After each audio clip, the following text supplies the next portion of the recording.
efisiensi. Bayangkan ketika kita ingin membuat sebuah dokumen perencanaan, misalnya kita ingin membuat DNC misalnya untuk perusahaan kita, yang umumnya itu mungkin ketika kita bisa buat dalam satu hari itu sudah singkat sebenarnya.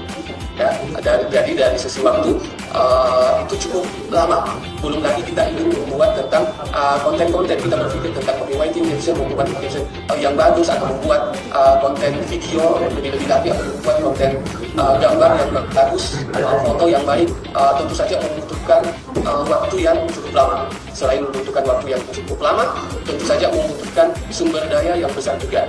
Entah itu sumber daya berupa biaya, modal, ya, kita harus membayar konsultan, misalnya konsultan bisnis, kita harus membayar fotografer, kita harus membayar desainer, dan kita harus membayar video editor. Ya, itu kalau kita punya pegawai yang bisa melakukan semuanya. Seperti itu. Kita juga berhemat dari sisi sumber daya manusia pada akhirnya. Ya, karena bayangkan semua kegiatan-kegiatan bisnisnya kita yang membutuhkan dukungan secara digital, itu pada akhirnya bisa kita alihkan ke yang namanya AI. Tapi kita berarti juga rekan-rekan sekalian bahwa dengan menggunakan AI ini kemudian kita sudah tidak ada biaya, ya, bukan seperti itu. Hanya bukan menghilangkan biaya, hanya mengefisiensikan biaya.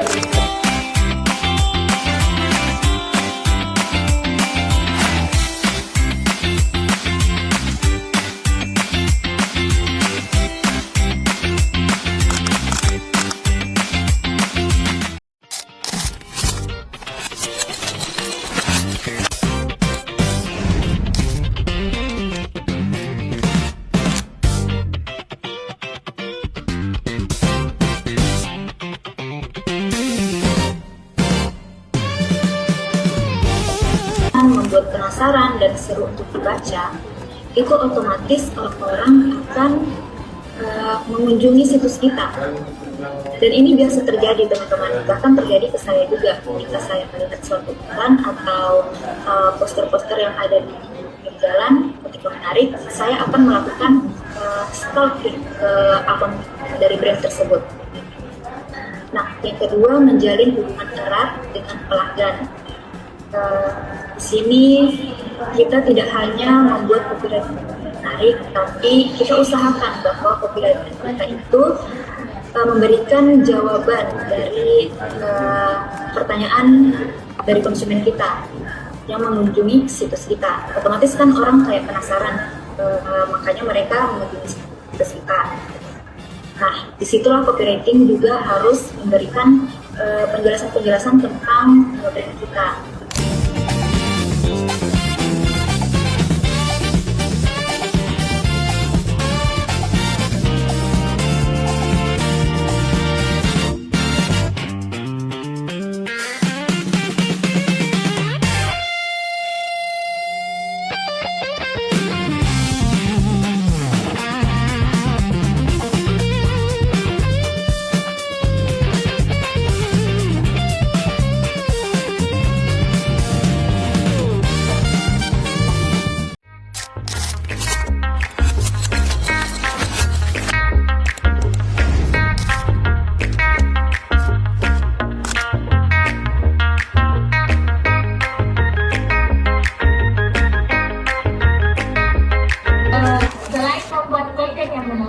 Bisnis juga perlu melakukan interaksi dengan pelanggan, misalnya itu membalas komentar atau pesan pelanggan dengan cepat supaya pelanggan merasa menghargai.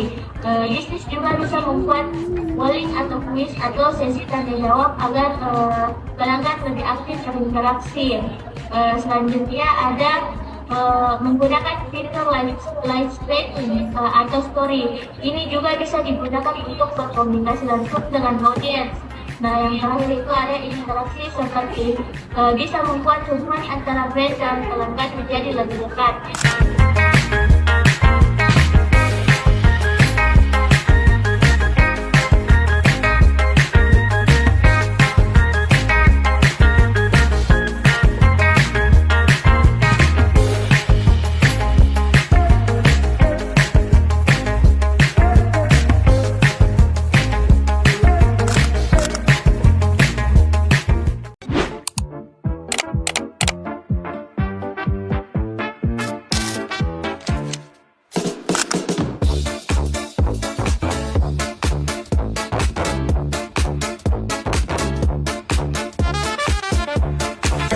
prinsip 3 utama atau marketing business presentation. Jadi bagaimana kita mempresentasikan produk kita ke UMKM.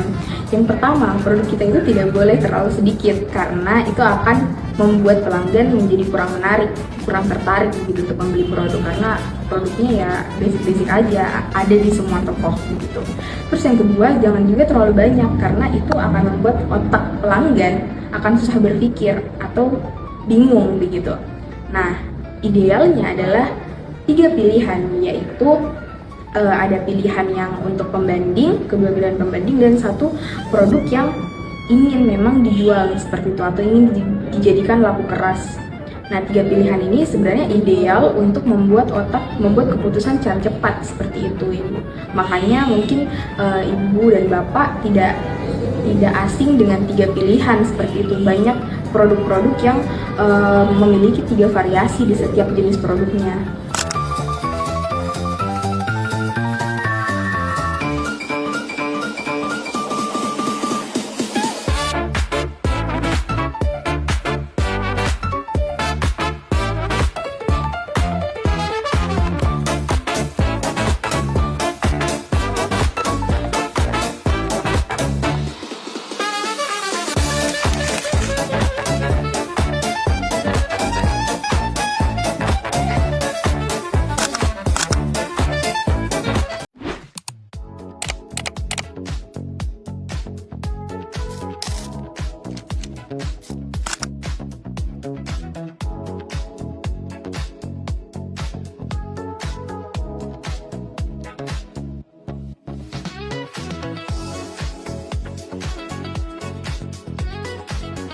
Pelaku UMKM itu perlu memahami yang namanya strategi keberlanjutan usaha. Jadi seperti yang kita ketahui dan perlu kita ketahui bahwasannya UMKM ini itu memiliki peranan yang sangat besar terhadap keberlangsungan perekonomian Indonesia. Di sini saya mengambil data dari Kementerian Koperasi dan UKM Republik Indonesia, di mana dia menyatakan bahwa UMKM ini menyumbang lebih dari 60% terhadap produk domestik bruto nasional dan menyerap 97% tenaga kerja. Jadi dapat disimpulkan bahwasanya UMKM ini atau eksistensi UMKM ini sangat menopang keberlangsungan perekonomian Indonesia.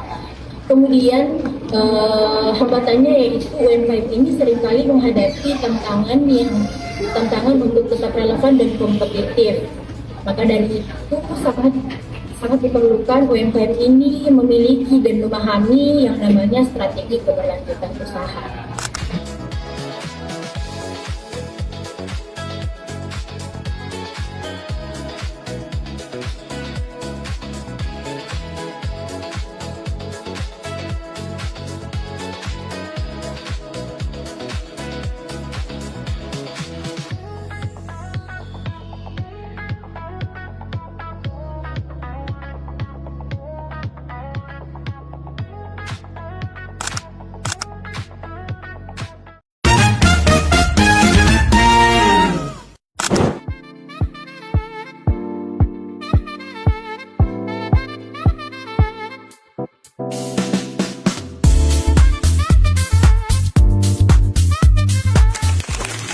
Jarang kita temukan bahwa ketika kita baru pertama kali berusaha kita berjalan selama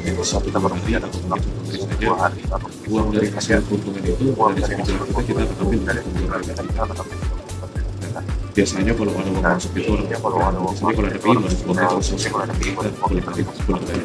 kita dalam saja kita pakai belanja gitu kita ambil di dompet yang sama sebenarnya itu sangat sederhana, tapi bisa berdampak untuk kebutuhan konsumen dari berkredit. Jadi hal ini tentunya akan menimbulkan ketika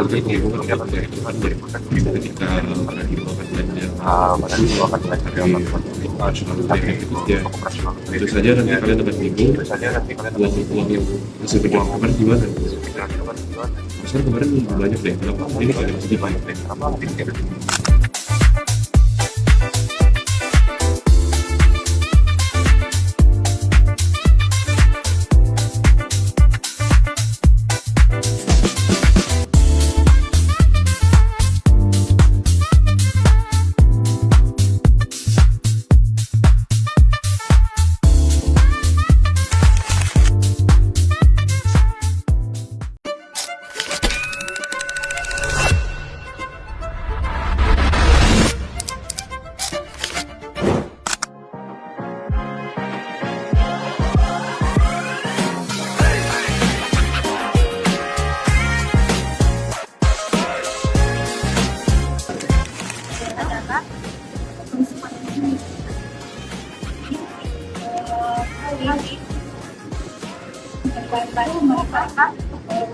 memang berbasis pada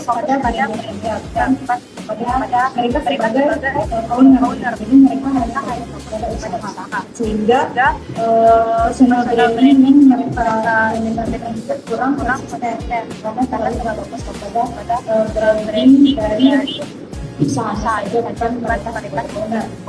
Jadi tentu saja seperti yang sudah saya tawarkan di saya, solusinya itu tentunya adalah jadi cukup konsisten di dalam membangun personal branding, karena saya sudah dijelaskan kalau personal branding itu sangat membantu dalam membuat usaha itu lebih mudah dipercaya dan menyenangkan.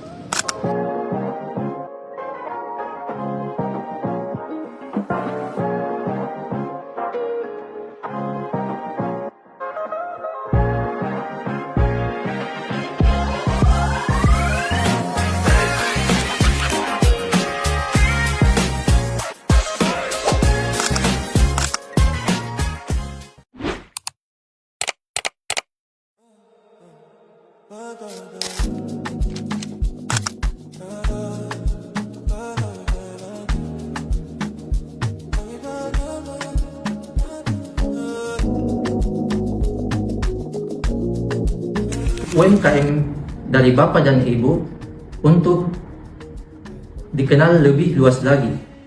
Nah, poin yang kedua, literasi digital. Rendahnya tingkat literasi digital di kalangan pelaku UMKM membuat mereka kesulitan dalam memanfaatkan teknologi yang ada. Tanpa pemahaman yang cukup, upaya untuk mendigitalisasi bisnis menjadi tidak maksimal dan terhambat. Nah, literasi digital ini sangat penting Bapak Ibu. Karena di mana literasi digital juga itu sangat-sangat membantu dalam mengembangkan UMKM Bapak dan Ibu, terkhususnya untuk memasarkan produk-produknya.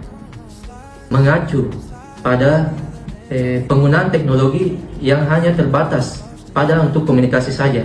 Padahal teknologi ini dapat dikembangkan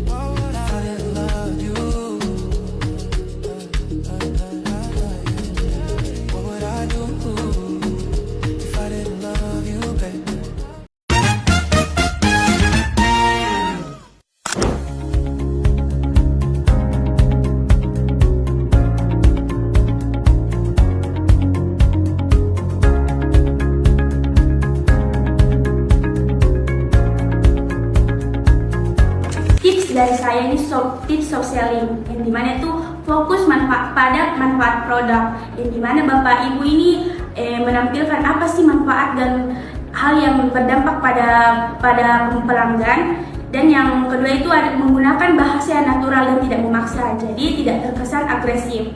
Dan yang ketiga itu gunakan cerita atau pengalaman pelanggan, jadi ada testimoni, dan sehingga calon pembeli itu bisa mengetahui apa yang dirasakan dari pembeli sebelumnya.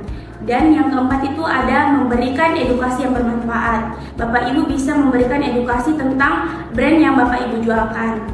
Dan yang terakhir itu yang paling penting adalah tetap sertakan call to action, yang dimana Bapak Ibu ini harus memberitahu di mana tempat untuk membeli sebuah produk yang Bapak Ibu jual ini.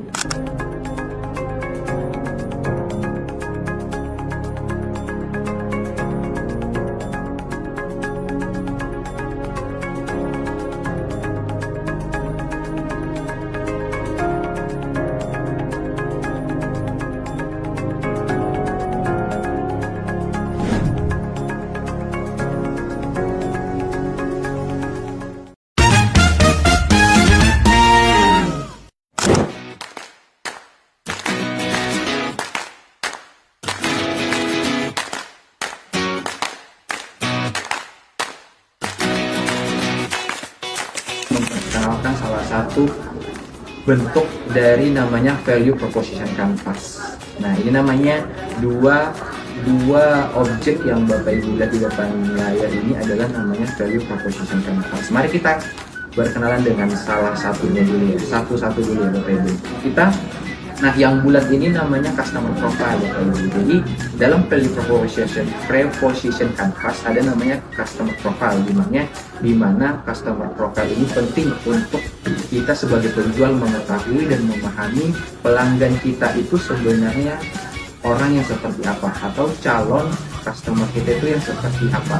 Makanya di dalam customer profile ini ada 3 bagian, dia terbagi dalam 3 bagian. Ada customer jobs. Nah, customer jobs ini adalah bentuk aktivitas yang dilakukan oleh customer kita. Kemudian ada namanya pains. Apa sih pains ini? Nah, pains ini adalah segala macam kesulitan atau masalah yang dialami oleh pelanggan kita. Kemudian ada gains, adalah manfaat atau hasil yang sebenarnya diharapkan pelanggan kita dari suatu produk, barang, ataupun jasa.